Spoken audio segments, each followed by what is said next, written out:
Hi, my name is David Younglove. I'm a 6th-degree black belt with the USA Karate and Platinum Yoga martial arts programs in Burnsville and Rosemont, Minnesota, and welcome to the Great Mats training videos. Hello everyone, welcome back. Hey, today we're going to talk about what everybody thinks about the martial arts. You think about board breaking, right? There's a lot more going on with board breaks than you might think. Okay? And also, it takes about 1,000 pounds per square inch of pressure to break one of these boards. So it just doesn't just happen.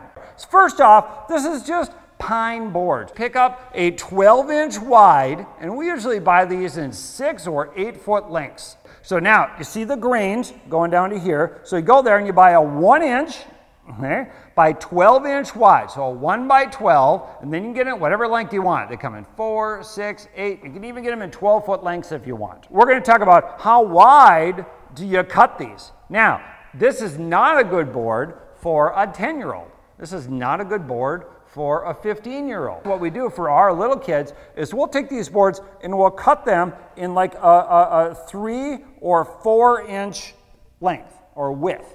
Makes sense? So they're only breaking this much of the board. Now, obviously, that takes less force to break that. And then when they start getting around 10 or 12 or our brown belts and young black belts, then maybe we might cut it at a 6-inch. So we're going about half of this distance. Now that board breaks a lot easier than a full 10-inch or even, and some will cut it in 12. But I like a 10-inch board, 1 by 12 for adults. Now, I want to talk a little bit about the grain of the wood. Now, how do you hold a board? Let's talk a little bit about that. You don't ever want to break against the grain, so to say, okay? You don't want to break from the cup down. You want the cup to be facing up so you could pour water in it. Just think of it that way. And then that is the direction that your strike wants to go.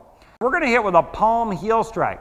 Now what we're going to think about doing is going through the penetration of that. And I'll demonstrate this with a holder in a second here. So now if I take this arm and I have it fully extended out, so right here, bam, it stops.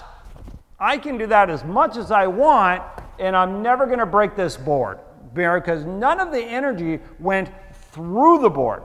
I want to go to the board, elbow still fully bent, hip still turning, back foot still pivoting, and I want to think about driving all the way to my elbow through the board.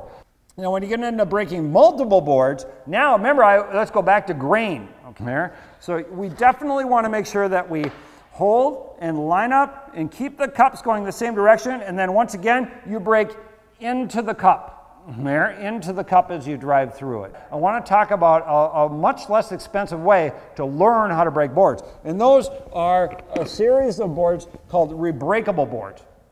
They come in different colors. Here's the whole series from Century, but you can get these from multiple different manufacturers. The yellow is going to break like about a half a board. Okay, so let's talk about the next one. This is about like 3/4 of a board as you go through this one. And then let's talk about this one breaks about the same as that board. When it's brand new and fresh, it's going to break pretty decent like that. And then the black one, you get into the black series, now you're talking about 1.5 boards. So I'm going to start out by breaking this one so you can kind of see how it is similar to the basic board. So good front stance, okay? Straight, solid arms. Now for your holder, you want your holder to have their front knee bent. You want a slight lean in. You want their elbows very, very tight. If their elbows are bent and you hit the pad, look what it did. It just went mush, right? That's no good. The holder is just as important in board breaking as the actual striker.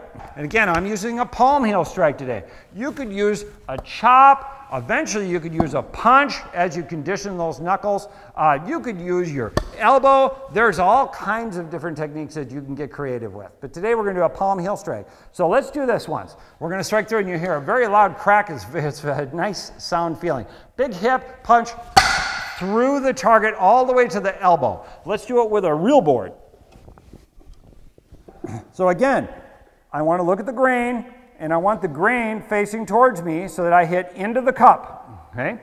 So I go into the cup, and again, I want to hit the center of that target and go through all the way to my elbow, okay? Now, that's very similar to what the padded board, only it's a little harder, right? I always think when you break boards, if you break them, it stings. If you don't, it hurts. So commit when you go through the boards.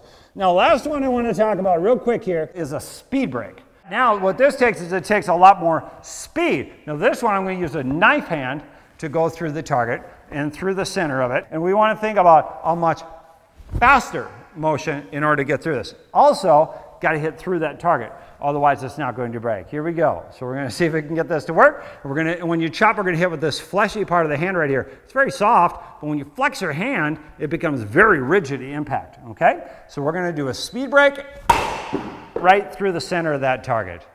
Well, there's some tips on thinking about the boards, how to think about the grain, how to do multiple board breaks, some striking techniques. Please work with a professional when you're starting to learn these. Don't just go buy boards and think you can break them. I want you to be trained so you don't get hurt. Good luck to you. Thanks very much. Don't forget to check out the rest of our Great Mats training videos. Go out and be great.